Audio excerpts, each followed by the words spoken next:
ingeniero Dardo Chiesa.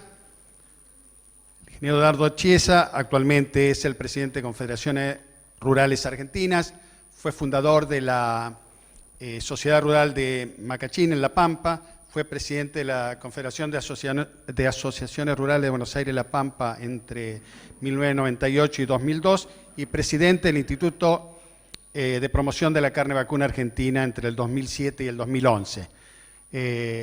La idea es que él como productor y como dirigente pueda, digamos, darnos también sus puntos de vista respecto de lo que pueda pasar con el precio de la carne de aquí en adelante. Bueno, buenos días. Muchas gracias a todos por venir. Gracias a la gente de Experiencia Forrajera por invitarme. En realidad es un tema bastante conocido para nosotros, en el cual tengo bastante experiencia. Después de la charla de Sara voy a intentar no repetir algunas cosas que él las dijo. En algunas otras cosas a lo mejor me permito disentir, pero más o menos va por el mismo camino.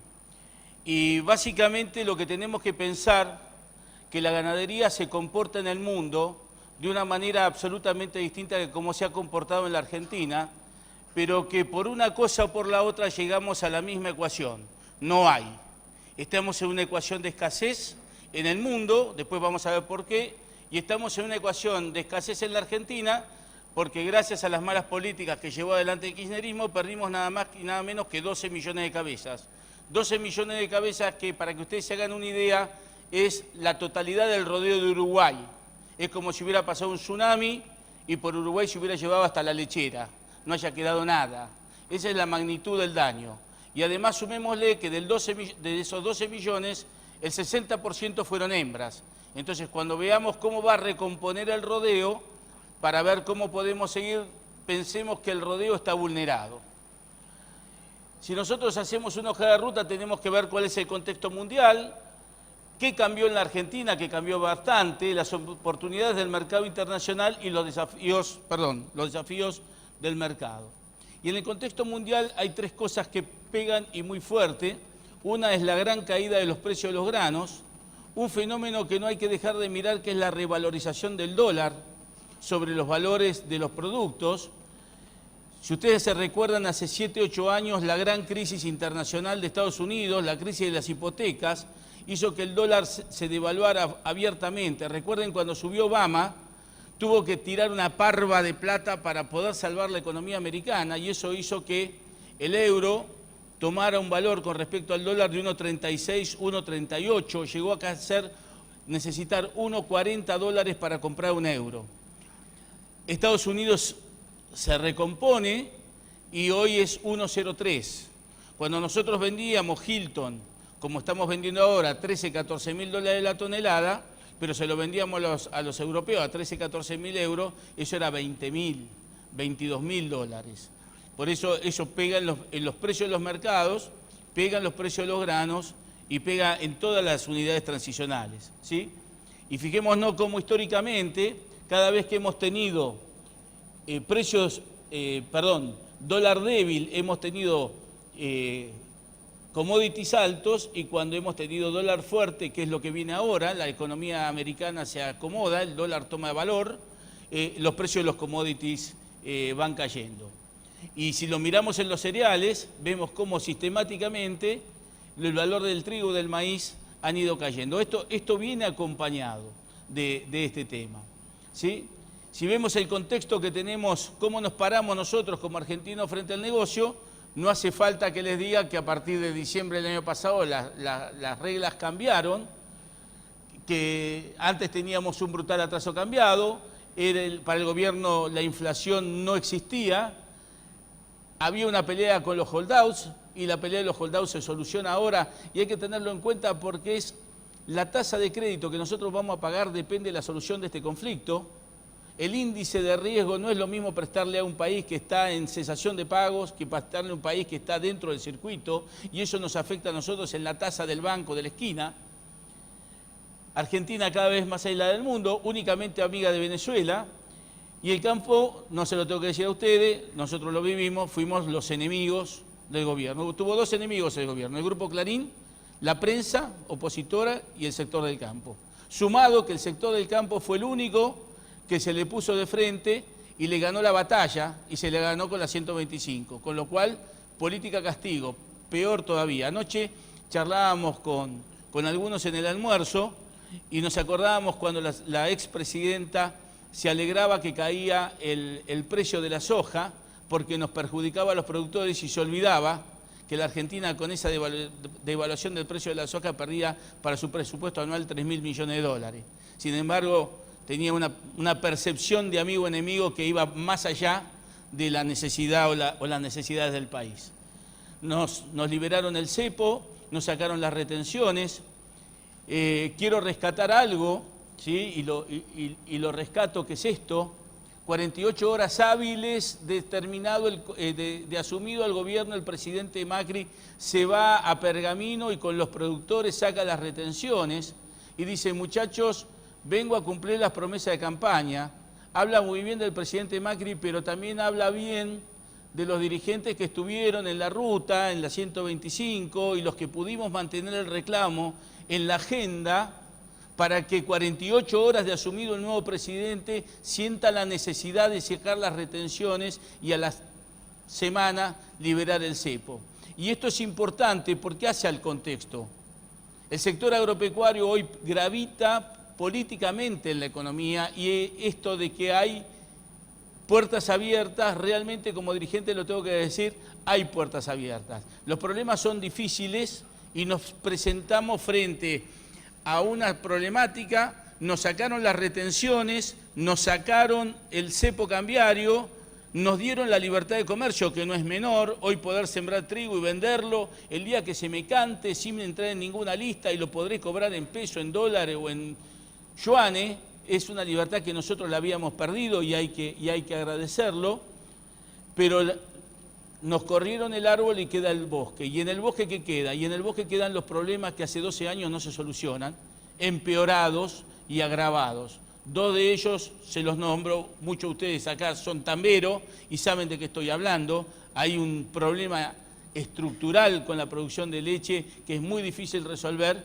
y el otro tema es el tema de Monsanto, con el que nos estamos agarrando trompadas por el uso de regalía, en la que otros sectores se han montado en la discusión. Ahora, ¿cuáles son los desafíos? Cada vez es más difícil producir carne en el mundo. El ganado vacuno está asignado de ser emisor de gases de efecto invernadero. El 30% de las emisiones de gases se asignan al sector vacuno. Es un animal absolutamente ineficiente en el uso del agua y necesita climas templados.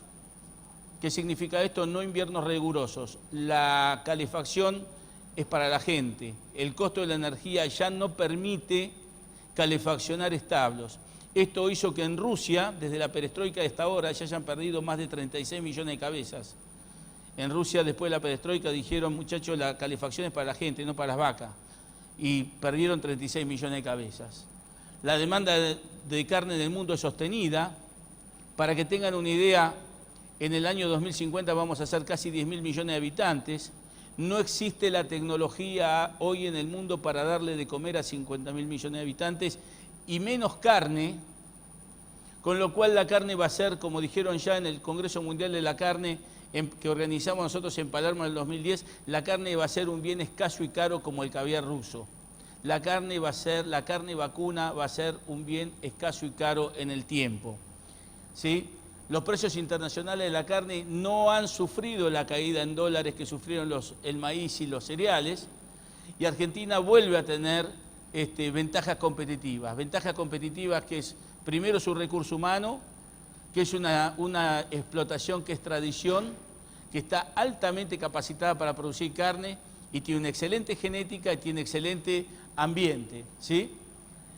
Y han mejorado las condiciones macroeconómicas. Los desafíos son lograr un precio en dólares del novillo argentino sea competitivo con los otros países de la región, cosa que habíamos quedado muy por atrás, volver a generar el volumen de novillos, que no lo tenemos.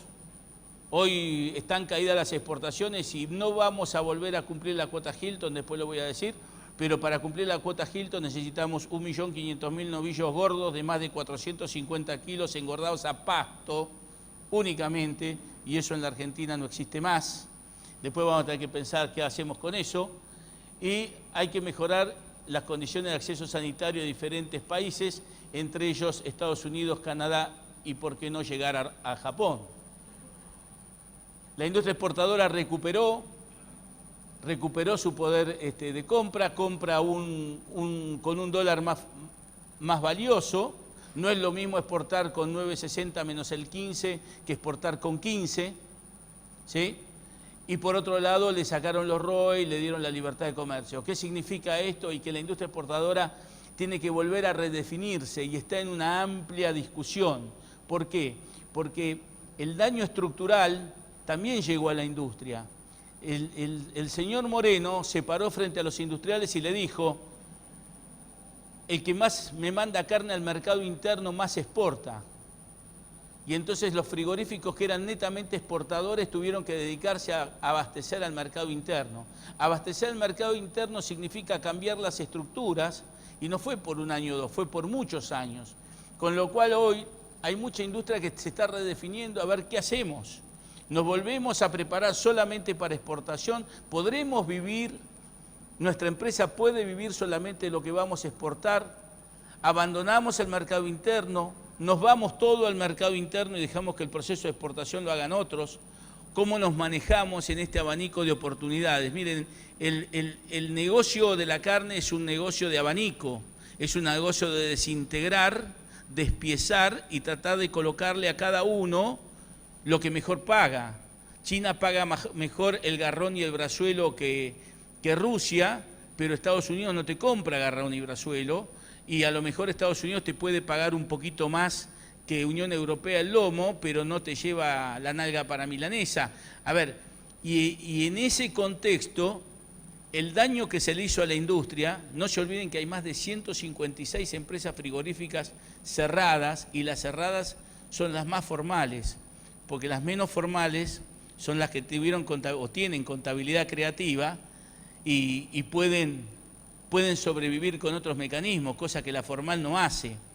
Entonces, entendamos que tenemos el sector productor está diezmado, y el sector de la producción de la industria también tiene que estar.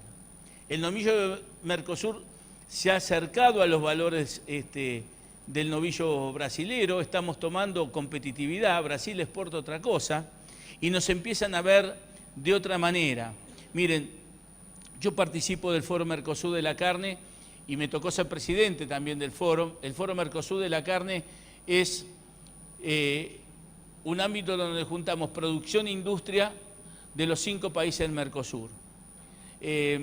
La verdad que a todas las reuniones durante este tiempo íbamos con una suerte de vergüenza, porque estábamos automarginados y en una política absolutamente irracional. Imagínense lo que es sentarse frente al presidente JBS o sentarse frente a los uruguayos, que prácticamente nos estaban duplicando o nos están duplicando en exportación. Contra los paraguayos, Paraguay decide hace 5 años que ellos en 10 años iban a ser el 4º exportador mundial de carnes. Y no creo que sean, pero hoy son el 6º y arrancaron afuera de la tabla. Y nosotros somos el 9º, y solamente existe el 9º porque para buscar un lugar en donde estamos, porque nunca se midió el 9º. El cuadro de honor llega hasta el 5º. Esto es para que ustedes entiendan que hasta nos caímos de la tabla. Sin embargo, a partir de diciembre esta gente nos empieza a ver de otra manera. Este es el presidente de JBS en Uruguay, y fíjense lo que está diciendo. Viendo desde el punto de vista JBS Canelones, que es Uruguay, me pongo nervioso con Argentina. Ellos saben que crecieron porque nosotros decrecimos. Ellos entraron a muchos mercados porque nosotros los dejamos descubiertos. ¿Y eso quiere decir que va a ser fácil reemplazarlos? No, no va a ser fácil reemplazarlos. Tenemos calidad y tenemos carne como para hacerlo. Lo que pasa es que perdimos credibilidad, y esas son las cosas más difíciles de volver a lograr. Gigante asiático, China. China no puede, y saben que no pueden abastecerse de carne vacuna. Sí pueden crecer en pollo y cerdo, que son procesos integrados, pero no pueden crecer en carne vacuna y saben que van a tener que importar. Y crecen, de acá al 2020 se habla de un 20% más de carne. ¿Qué nos compra China? China hoy nos está comprando carne de baja calidad. Garrón y brazuelo no va más porque no hay más planta habilitada para China. Todo el proceso con China es muy lento.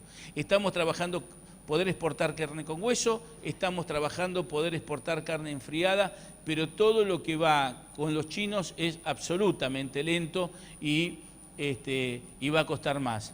¿Podríamos exportar más? Sí, podríamos exportar más. Hay que hablar después, tendríamos que hablar de unificación de estatus sanitario, de habilitación de más plantas, de poner en condiciones más empresas, pero en este momento se está exportando lo que sale. Y fíjense la importancia que ha tomado desde el 2014 que se abren las exportaciones. Antes no le exportábamos nada.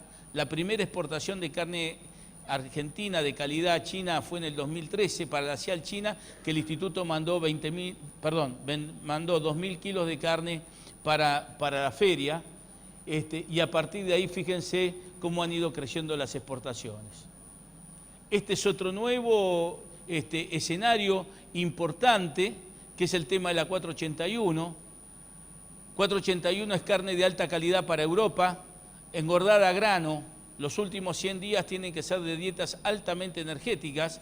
Esta cuota que nosotros ingresamos el año pasado con muchos problemas, cada vez se va integrando más y va dejando al desnudo la voluntad o lo importante de esta cuota. Fíjense, yo les puse ahí que el novillo de 450 a 500 kilos terminado a corral bajo este régimen lo paga en la industria 50 a 52 pesos por kilo gancho, un 7 un 10% más que el novillo Hilton. ¿Por qué pagan más esto que el Hilton? Porque esto no tiene aranceles de entrada. Esto paga 0 de aranceles para entrar en Europa, mientras que la Hilton paga entre el 18 y el 20. Fíjense cómo cuando uno saca la desviación del ROE, de las retenciones, del tipo de cambio, y aparecen realmente las bondades. ¿Es fácil hacer este novillo? No es fácil. Este novillo va a tener que ser recriado a pasto, porque hemos mandado un novillo de 350, 380, terminanitos de Filó de 481 y la calidad no va, porque no junta el marmoleado y no junta la calidad que piden los europeos. Pero esto es una gran oportunidad de negocio y cada vez se integra más. Pasamos en esta cuota la etapa de que solamente la hacían o estaba en manos de los frigoríficos que tenían feedlot y calibraban su engorde mandando esta cuota, allá gente que tiene hacienda en feedlot preparando esta cuota. Ya el mecanismo está aceitado como para que la cuota transite. ¿Podemos crecer en esto? Hoy sí podemos crecer y es un buen negocio. La Hilton es lo que yo le decía recién. Estamos en 14.700, 14.800. Ustedes me dicen, sí, pero llegamos a 20.000. Sí, pero recién Sara decía, ¿se acuerdan de 2005? Bien, en 2005 Argentina exportaba 770.000 toneladas por año y nos preparábamos para el 2006 exportar 1 millón de toneladas. Estábamos presentes en 122 mercados. ¿Saben a cuánto vendíamos la Hilton? A 7.800. A 7.800 dólares. Y tocábamos el cielo con las manos. Hoy estamos vendiendo a 14.500, 14.400. El precio de la carne en el mundo va subiendo sistemáticamente y aunque lo tomemos en dólares que han tenido distinta paridad y distinto valor, estamos vendiendo prácticamente al doble de lo que vendíamos en el 2015. La declaración de que en el mundo falta carne ha hecho caer muchas barreras. Ustedes se acuerdan cuando, los más viejos se van a acordar, cuando decidimos erradicar la fiebre aftosa. ¿Por qué decidimos erradicar la fiebre aftosa? Porque había un circuito aftósico que pagaba mucho menos que el circuito naftósico. Nosotros queríamos ingresar a Japón, que es donde Estados Unidos vende su bife. ¿Para qué? Para poder cobrar lo que cobraba Estados Unidos. Hoy no hay diferencia. Hoy hay otras tecnologías, hoy se pueden determinar anticuerpos vacunales, de no vacunales, hay posibilidad de sostener libre sin vacunación de la manera que lo hace el Mercosur, pero la verdad que falta carne. Y la verdad que vale lo mismo el bife en Estados Unidos, en Europa que en Japón. Si hablamos de calidades normales, si vamos a hablar del bife de Wagyu que hacen en Japón, no, eso vale otra cosa, pero es un mercado aparte. Argentina tiene abierto Estados Unidos. Esto fue una negociación que llegó bastante tiempo. En algún momento a mí me dijeron en Estados Unidos, con esta administración no vamos a abrir. El trato que le daba la Argentina a Estados Unidos, Argentina tenía para Estados Unidos dos temas, limones y carne comercial. Ninguno de los dos temas iba a terminar de solucionar. Sin embargo, desde el instituto financiamos un panel a Estados Unidos y nos tuvieron que abrir. ¿Estamos exportando o no? Estamos esperando que SENASA termine de habilitar el laboratorio para Escherichia coli, que será en este mes o el mes que viene, para que se terminen de hacer los requisitos para la exportación de Estados Unidos. ¿Qué va a Estados Unidos? Similar, cortes de alta calidad, similar que la Hilton. ¿Hay posibilidad que podamos vender? Sí, hay mucha posibilidad y hay buenos precios para vender. ¿Cuál es el próximo capítulo con Estados Unidos?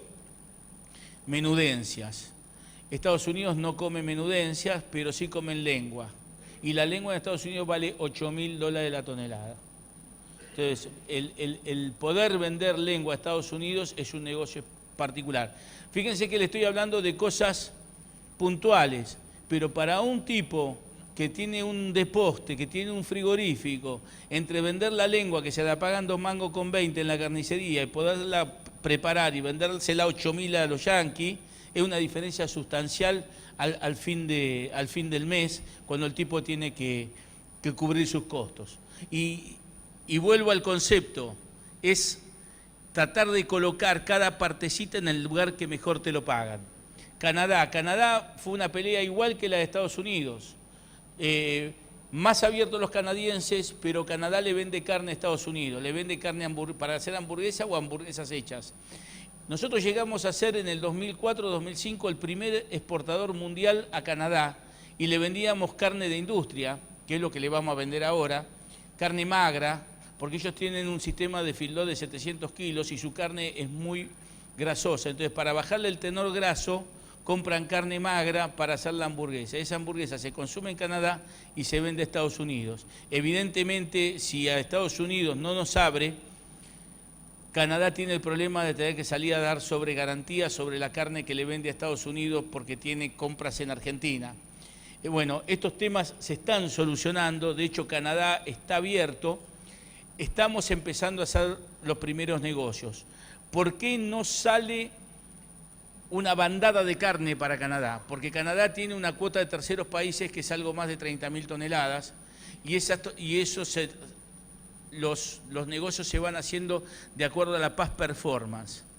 ¿Y quién es el que más viene usando esa cuota? Es Uruguay. Es decir, no quiere decir que nosotros nos presentemos a Uruguay e inmediatamente exportemos. Tenemos que empezar a compartir cupo y empezar a crecer dentro del cupo de terceros países en donde otros países participan activamente. Ustedes me dicen, ¿vamos a llegar a tener una presencia importante? Sí, vamos a llegar a tener una presencia importante, nos va a llevar 2 o 3 años. Pero es otro abanico más. Canadá paga más que China y es carne industria. Entonces puede ser de que algunos tipos de cortes se empiecen a pagar de un tema distinto. A partir de mediados de enero del 2016, el tipo de cambio efectivo subió de 8.20 a 15 y fruto de la evaluación del peso y eliminación del derecho de exportación, fíjense cómo empiezan a hacerse más equilibrados otra vez los porcentajes de los distintos destinos. ¿Sí? Estos son los precios que tenemos a los principales países donde vendemos. Alemania y Países Bajos es cuota Hilton. La cuota Hilton entra por Rotterdam y por Hamburgo. Por eso tomamos Países Bajos y Alemania. Fíjense, Chile es un país que históricamente se llevó la media sin el ramp. Le sacamos el rampalón, se lo mandamos a los europeos y así como queda se lo cargábamos para Chile. En Chile el 50% de la carne que se comía en Chile era argentina y pasamos una participación del menos del 20%. porque esos cortes colisionan con el mercado interno y el gobierno anterior se encargó de cercenar esa exportación.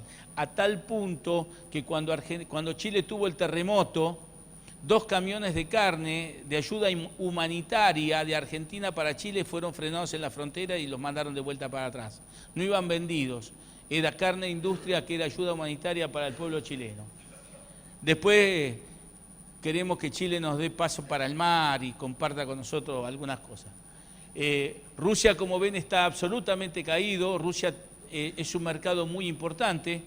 En la época de la 125, en 2008-2009, cuando empezó la gran liquidación de vientres, el 62% de las exportaciones en volumen de carne argentina fueron a Rusia. Era la carne de la vaca conserva. Menos mal que compró Rusia, porque si no esto hubiera sido un desastre, pero Rusia lleva ese tipo de mercadería. No tienen hábito de comer carne en corte, comen carne procesada. ¿Rusia va a estar siempre fundida? No. Rusia va a ser como Estados Unidos. En algún momento Rusia va a volver. Con Rusia tenemos un arancel preferencial por cortes de baja calidad. Estamos 12 puntos abajo del resto de los países latinoamericanos y tenemos una cuota que nos la dieron por haber reconocido dentro de los primeros países la economía de mercado de Rusia, de libre de aranceles para cortes de más de 8.000 euros la tonelada. Hoy ahí no podemos colocar, pero en su momento eso se usó y muy bien. Estos son los principales productos y mercados de exportación. Fíjense cómo Unión Europea vuelve a tomar impulso, vuelve a tomar impulso Chile, vuelve a tomar impulso China, que va creciendo. Israel es integración. Israel tenemos una cuota país de 30.000 toneladas. La integración hoy, la mejor y hace mucho tiempo, es el delantero va a Israel, los cuartos van a Unión Europea y el asado queda acá. Y el problema lo tenemos con el mercado interno. El mercado interno argentino es un mercado exigente, es un mercado que conoce bien, es un mercado de integración.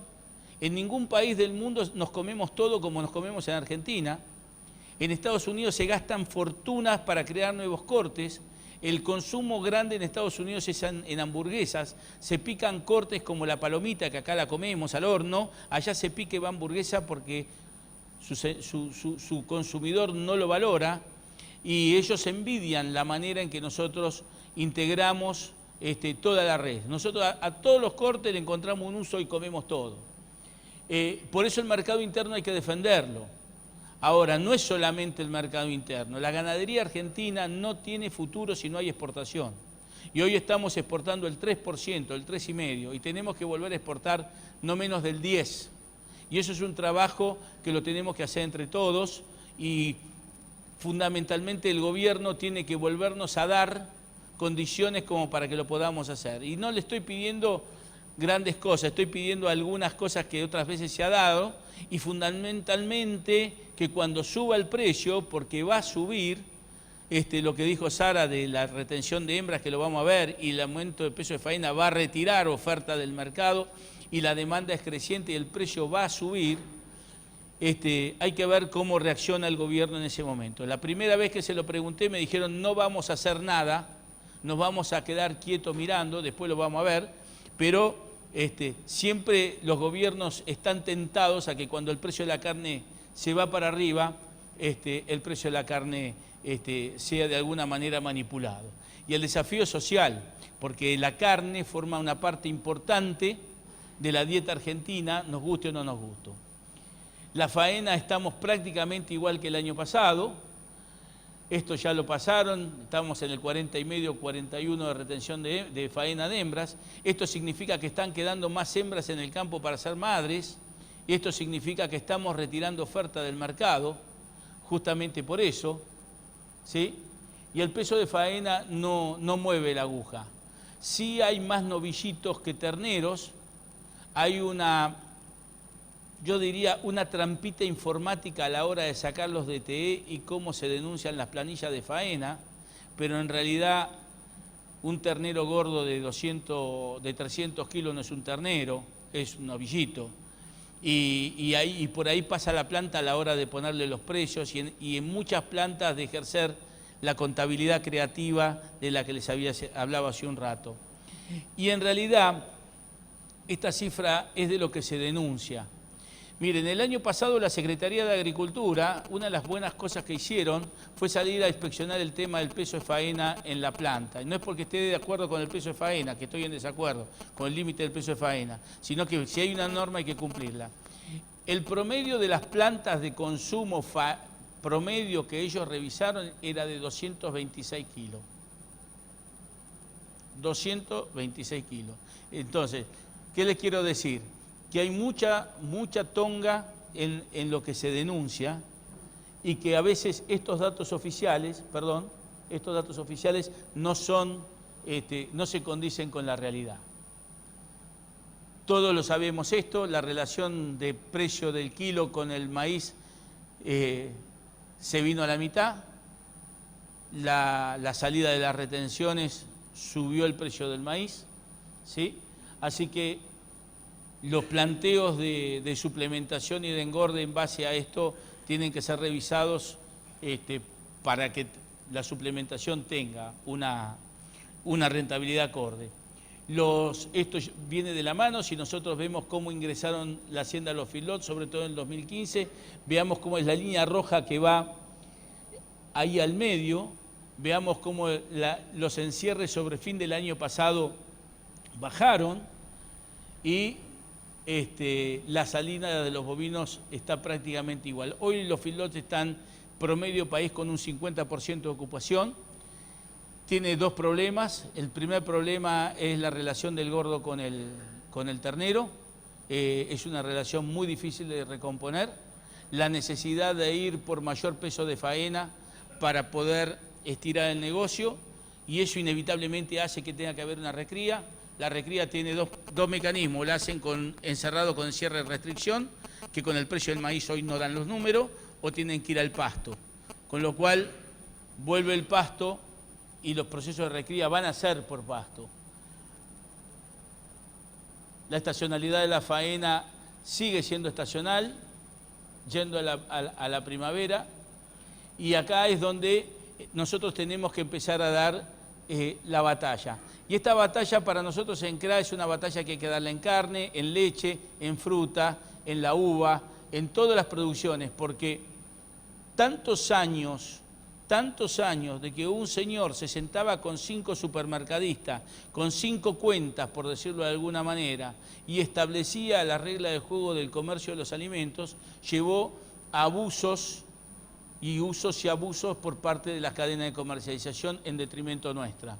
Si nosotros vemos en el año 2009 la participación de la hacienda en la carne en el mercado, ¿sí? Con la máxima liquidación de vientres fue del 46%, en el año de máxima liquidación de vientres, que fue en el 2011, fue el 60%, en los últimos años bajamos al 53% y hoy estamos en el 50%. Quiere decir que nuestra participación en la torta ha ido cayendo, ¿sí? Los carniceros rechazan la responsabilidad. Cuando hablamos de carniceros hablo de supermercados, los meto adentro. El 75% de la carne en Argentina todavía se vende en carnicerías, el 25% se vende en supermercados, pero los supermercados tienen de alguna manera una visualización del precio para la gente, porque es el precio más publicitado, que de alguna manera le fija el negocio aunque tienen más, le fija el negocio al carnicero. Por eso, cuando un carnicero baja mucho los precios, hasta sale por televisión, porque sale como una noticia extraordinaria. Lo que pasa es que el tipo tiene una estructura de costos y una manera de hacer el negocio que es distinta que la del supermercado. ¿Y qué fue lo que pasó? Lo que pasó fue que la Hacienda recompuso el valor en la primavera del año pasado. Nosotros veníamos bastante retrasados con respecto a la inflación y la carne sube en valor y a su vez cambia el gobierno y se anuncia la baja de retenciones y se anuncian que se van a eliminar los subsidios a las tarifas. Para que ustedes tengan una idea o para que sepamos, la industria frigorífica, desde que se mata el novillo hasta la carnicería, la electricidad impacta tremendamente porque la electricidad es frío. Cuando a un operario de la carne le dicen que le van a subir la luz, se le dan vuelta los costos. Electricidad y costo laboral son tremendos. Si hablaban de aumento de tarifa de luz de 300, del 400%, entonces cuando sube el precio de la carne, sube el precio del IES, le metieron, subieron, se nancaron en la suba. ¿Qué pasó? Algo que no esperaban. Pasadas las fiestas, baja la demanda, cae el precio en Liniers y los tipos quedan al descubierto. Quedan al descubierto porque no bajaron. Yo les digo una cosa, jamás bajó la carne en el mostrador. Hay quien dice va a bajar, no va a bajar nunca. Aprovechan la subida de la carne en el mercado para justificar la subida y toman previsiones. Hay algunos que dijeron, yo voy a tomar previsiones porque me va a subir el costo laboral, me va a subir el frío, me va a subir el alquiler, me van a subir los impuestos, entonces yo me quedo acá. Tampoco sé si esta baja es estacional, dura una semana o 2 y no me vuelve a subir, así que yo me quedo planchado acá. Le diría que es el 80% de los casos. Otros venían perdiendo plata y vieron la oportunidad de recuperar la ecuación. El asunto es que quedó al descubierto que hay un cortocircuito muy grande entre lo que es la comercialización y lo que es el valor de la carne. Y esto lo pongo en especial énfasis. En esos días yo la verdad que me calenté bastante porque este gordo chanta, que es Williams, el de los carniceros, lo digo con todas las letras y me hago cargo, ni es carnicero ni tiene carnicería, es un tipo que hace remates de carne. Lo digo para que sepamos, para que cuando lo ven por televisión, porque lo llaman, sepamos. Es un tipo que alguna vez la Asociación de Carnicerías existió y alguna vez fue vicepresidente. Fíjense que el presidente no aparece nunca, siempre es el vicepresidente el que habla. Bueno, esa asociación no existe. Desde el instituto hicimos un relevamiento de carnicerías, se relevan carnicerías en Buenos Aires, conurbano y los centros Tucumán, Córdoba, Rosario, y tenemos mucha información de los carniceros y una de la información que le pedimos a la gente de Gallup, encontrame la carnicería de Williams. La carnicería de Williams no está, no existe. Este tipo es un tipo marketinero que, para que sepamos, se sentaba a la escuelita los viernes con Moreno y aplaudía todo lo que el señor Moreno decía. Y ahora tiene el tupé de sentarse en la televisión. Algunos periodistas que, a mi entender, o les pagan demasiado o son bastante bobos, por no decir otra palabra, escuchan lo que este señor tiene que decir. Este señor se defiende a sí mismo y es una pantalla de humo. Hay otro gran marketinero de la carne en la televisión, que es Samir. Para mí es deleznable, pero por lo menos tiene faena, por lo menos hace lo que dice que hace. Tiene una red de carnicería que se llama el Rey de la Lonja. Yo no estoy de acuerdo con él y estoy en la vereda de enfrente. No me gusta que salga por televisión, pero por lo menos sabe de lo que habla. Este tipo es bastante complicadito. Esa es la evolución de los precios. Fíjense cómo carnicerías y supermercados en los últimos tiempos se han desprendido. Hoy es bastante más barata la carne en la carnicería que en el supermercado, ¿sí? Y fíjense qué pasa con la carne vacuna versus el pollo y versus el pollito de cerdo. El cerdo siempre nos compite de cerca, es algo bastante inusual en el mundo, ver qué pasa con el cerdo, porque el cerdo en el mundo es bastante más barato que la carne vacuna y acá no.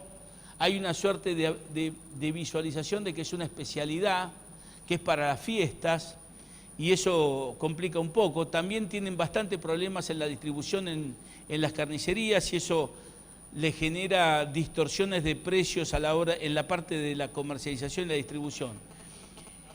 Sí. Bueno, ya termino. El tema del pollo Bueno, hoy se habló, estas son las relaciones del asado pollo y del asado y el pecho de cerdo. Pero quiero hacer una aclaración por lo que se dijo acá. Sí, el pollo está más barato, ¿sí? Pero se comporta distinto que el asado. El pollo, si ustedes agarran 1 kilo de pollo y le sacan los huesos y le sacan los menudos, no le quedan 460 gramos. Le digo porque lo hemos hecho, lo hemos medido, y cuando usted, y doña Rosa lo sabe, cuando compra 1 kilo de carne, sabe que tiene 1 kilo de carne. Y cuando tiene el pollo, no es tan así. El consumo de carne cayó en el primer bimestre y yo les voy a decir que no va a caer. Miren, en el último año la carne subió el 55% y el consumo bajó el 5%. ¿Saben lo que significa eso? Es una tremenda inelasticidad, es decir, se necesitan abruptas subidas de precio para que el consumidor castigue la carne. No lo castiga. Usted le pregunta a doña Rosa cuando sale a la carnicería, ¿compró carne? Sí. ¿Está cara? Sí. ¿Y por qué no lleva más? Porque está cara. Y si tuviera más plata, ¿usted compraría más? Sí. Mañana vuelvo, pero hoy compré esto. En cambio, el pollo se comporta distinto. El pollo, de donde se acerca un poquito a la carne, doña Rosa lo deja de comprar, porque prefiere comprar carne. Está medido, sabe perfectamente bien cuánto valora en la cocina uno y otro.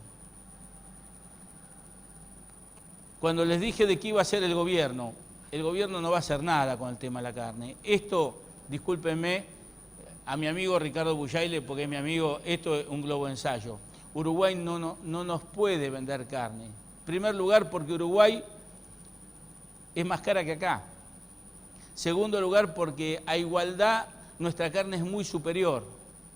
Ustedes se piensan de que nosotros le ganamos en Alemania y ellos nos van a ganar en la Argentina, es una utopía. Ahora que digan, bueno, vamos a hacer algo, vamos a dejar de importar carne, y bueno, puede ser que dejen importar. Históricamente entraron 1.000, 2.000 toneladas de asado en la costa de Entre Ríos, Corrientes, y eso no mueve la aguja.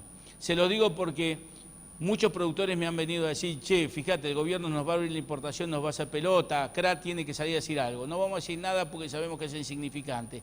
Si este es un mensaje para la gilada, como llamo yo, y el gobierno lo quiere hacer, que lo haga. Ayer vino la Asociación Rural del Paraguay y nos reunimos con el presidente Rural Argentina y yo, y los paraguayos nos vinieron a preguntar si ellos nos podían vender carne a nosotros. Y le dije, mirá, no nos pueden vender carne a nosotros. Nosotros a Uruguay, pues a ustedes no le vamos a abrir. Pero bueno, estas son las cosas que van a pasar. En realidad, yo quisiera que no intervengan en nada. Sí necesito que el gobierno nos ayude a poner transparencia en el mercado para ver cuál es el precio que llega al productor. Rápido lo de los pollos. Sí, se ha aumentado la cantidad. Este es el consumo de carne. Estamos en 55 kilos. Y no mucho más, no me quiero extender porque le saco lugar a Héctor, pero pónganse en la cabeza que a los argentinos, con el tema de la carne, se nos escapó la tortuga. No vamos a recomponer tan fácil el rodeo, y el día que lleguemos a tener las 12 millones de cabezas más que tuvimos en su momento, no vamos a ser 40 millones de habitantes, vamos a ser 60 millones de habitantes. Y para darle 50 kilos, nos vamos a tener que pelar el lomo porque tampoco va a alcanzar. Entonces, si recomponemos exportación y si hacemos las cosas bien y cuidamos los pesos y hacemos algo austero y no hacemos macana, tenemos una producción y un negocio asegurado. Gracias. Muchas gracias. Si hay alguna pregunta para el ingeniero Chiesa, mientras el ingeniero Huergo prepara su PowerPoint, ¿hay alguno que quiera? Han sido, creo que con las dos charlas, ya tenemos. Ahí hay un micrófono.